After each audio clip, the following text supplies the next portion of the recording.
Steno MJ dictation Ramdhari Gupta उच्च गति अभ्यास भाग 1 प्रतिलेखन संख्या 13 गति 80 शब्द प्रति मिनट डिक्टेशन शुरू होती है। अष्टाच महोदय, यह भी विचार किया गया है कि जो व्यक्ति समाज में काम करता है, चाहे आविष्कार का काम करे, चाहे दूसरा कोई काम करे, उसको उस काम में तब तक सफलता नहीं मिल सकती है जब तक कि समाज का सहयोग या समाज ने जो परिश्रम किया है या कुछ आविष्कार किया है उसका उपयोग उसको प्राप्त न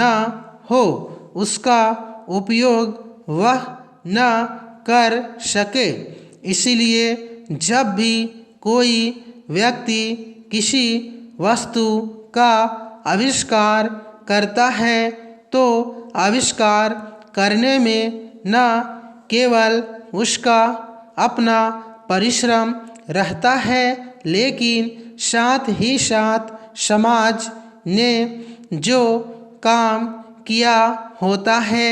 चाहे विज्ञान के क्षेत्र में या प्रौद्योगिकी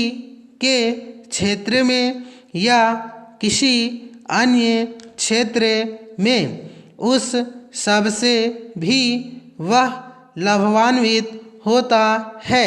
इसीलिए जब हम किसी आविष्कार के अधिकार की रक्षा करना चाहते हैं तो उसके साथ साथ यह भी विचार हमारे दिमाग में आता है, जिस व्यक्ति ने समाज की सहायता से आविष्कार किया है, उस समाज को भी उसका फल अधिक से अधिक मिलना चाहिए। माननीय मंत्री जी ने भी कहा है कि पेटेंट लॉ इस सिद्धांत पर आधारित होना चाहिए। पैराग्राफ, मैं समझता हूँ कि पेटेंट लॉ के पीछे दो सिद्धांत निश्चित है। पहला सिद्धांत तो यह है कि जो व्यक्ति परिश्रम करके धन लगाकर, अपना दिमाग लगाकर के किसी वस्तु का आविष्कार करता है, उसके तथा अपने परिवार के लोगों के अधिकारों की जहाँ रक्षा होनी चाहिए, उसके साथ ही साथ जैसा मैंने अभी कहा है, कोई व्यक्ति समाज में व्यर्थ में काम नहीं करता है, वरन पिछले समाज के लोगों ने जो जो काम किए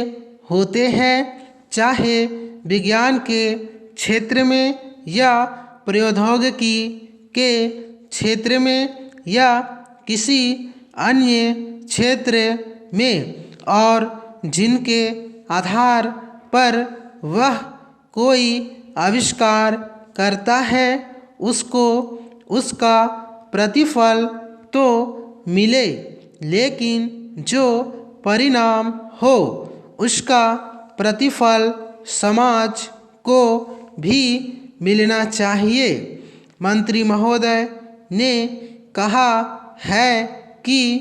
जो यह सिद्धांत है वह भी इस विधेयक के पीछे स्थापित किया गया है, और इस बात का ध्यान रखा गया है कि जहां हम किसी व्यक्ति के आविष्कार के जो अधिकार है, चाहे धन के उपार्जन का अधिकार हो या प्रतिष्ठा प्राप्त करने का अधिकार हो, उसे प्रतिष्ठा का और चाहे धन का, दोनों का लाभ व्यक्ति विशेष को भी मिले। समाप्त। Thank you.